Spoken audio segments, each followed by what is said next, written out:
So we are just going to hop right back into this, y'all. We are now in Isaiah chapter 9. And I need y'all to understand just how big this thing is coming in for us. Harvest and military victory. So the table has been set. The joy of deliverance is portrayed in the image of harvest and military victory. In this song of thanksgiving to celebrate God's action on behalf of his people. Again, God has already declared victory. All right, so first we're going to, again, this is leading into chapter 9. I'm sorry. This is still chapter 8, but this is verse 19, and then it'll usher us into chapter 9. But the part I want to highlight right here is verse 20, where it says, consult God's instruction and the testimony of warning. And again, the warning was where they say, the Lord Almighty is the only one that you should regard as holy and the one that you should fear, right? You need to fear the Lord more than you fear man. He will either be a trap and a snare to you if you choose to follow the enemy and follow the enemy's ways instead of believing that God will usher you where you need to be and order your steps and bring you the peace and prosperity. If you choose to follow the enemy and be more afraid of these bills and the enemy and the world and everything that they pressure us in this lifetime, then he'll be a trap to you, right? You will fall, you will be broken. But if you choose to fear him and just walk in his ways, there is nothing but promise that could come from that. Okay, so they are encouraging us to put our trust in the Lord and just to wait on him. Okay, because he's going to do what he said he was going to do. He is a just God. He is a God of promise. He is not a man that he shall lie, right? So again, consult God's instruction and the testimony of warning. All right, heed this warning because, and I have to keep saying God is so good because it just really speaks to how good he is because he is willing to keep giving out warnings. Now, if you're a parent, you know that there are only so many warnings you're going to issue your child, right? Before you just be like, okay, now you got to get the bill. Now you got to get these hands, okay? Because you got me effed up out here. Like, and then some of us are the parents where we like, okay, look, you going to have some tough love. You're going to have to make your own decisions and you are going to have to heed the consequences that come with that. But God, he is steady allowing us to mess up time and time again. No matter how many times he has to redirect us, no matter how many times he has to give us confirmation, like he still keeps doing it, okay? He still keeps doing it. So that right there speaks to his character more than enough. So if we continue on then from there, it says, if anyone does not speak according to this word, they have no light of dawn. In other words, they are not of God. Distressed and hungry, they will roam through the land. When they are famished, they will become enraged, and looking upward will curse their king and their God. All right. They will look toward the earth and see only distress and darkness and fearful gloom, and they will be thrust into utter darkness. This represents people who are not walking with God. Okay. And they will sit up, like, you know, that saying, misery loves company, right?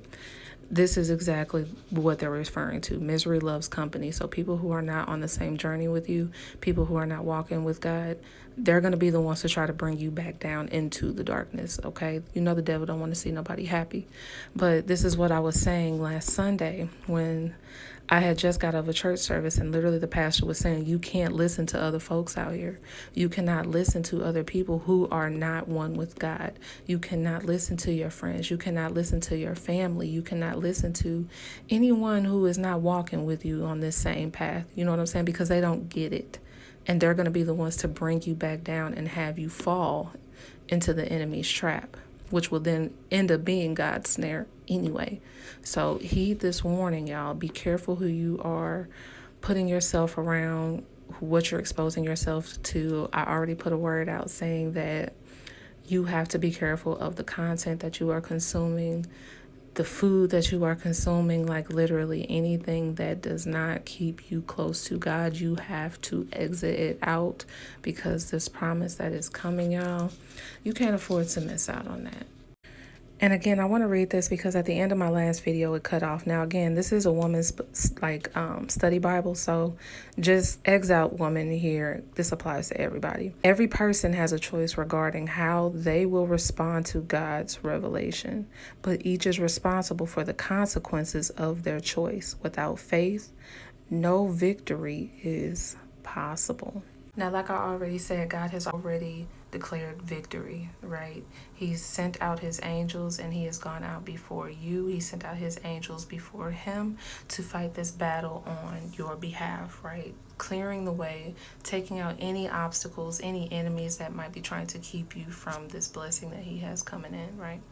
Victory has been highlighted. He has declared it so. All right, God is with us, so there would be no loss anyway. Like, there have been some things that we have lost out on, like things have been removed out of our life, people have been removed out of our life, but when you really think about it, it was for the benefit anyway, because there are certain things that we shouldn't have been tied to in the first place. But victory, again, it is a fixed fight, so the Lord was going to win anyway. It don't matter what the enemy was trying to conjure up, it wasn't going to prosper, right? So now we are in Isaiah chapter 9, okay? Nevertheless, there will be no more gloom for those who were in distress. In the past, he humbled the land of Zebulun and in the land of Naphtali.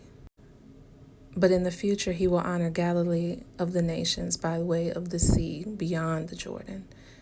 Okay, so like the blessing doesn't just stop once you cross over the Jordan River, right?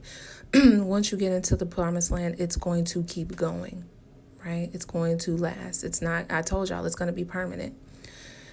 The people walking in darkness have seen a great light. On those living in the land of deep darkness, a light has dawned. You have enlarged the nation and increased their joy. They rejoice before you. As people rejoice at the harvest, okay? I keep telling y'all, God has made it very clear and confirmed multiple times that he is going to be a God of harvest this season, this fall, this winter, okay?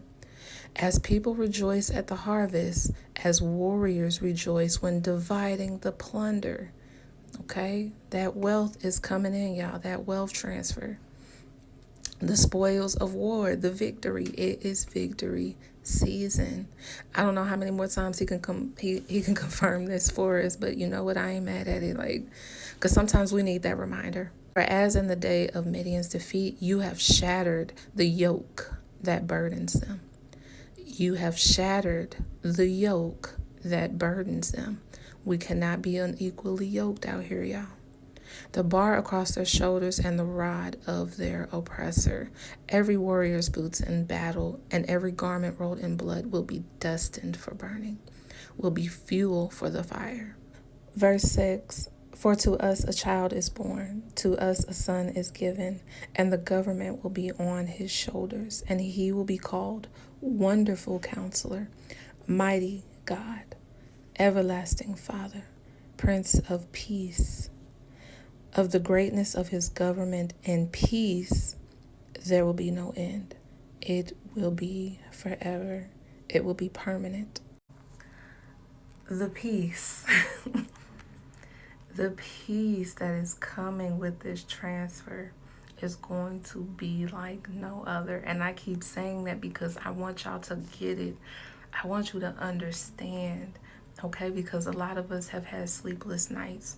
A lot of us have had many nights where we were up crying to the Lord, begging for a breakthrough. Okay, asking what else is it that we have to do, being so tired of establishing and upholding it with justice and righteousness from time on and forever. The zeal of the Lord Almighty will accomplish this. The peace, the freedom, y'all, the wealth forever.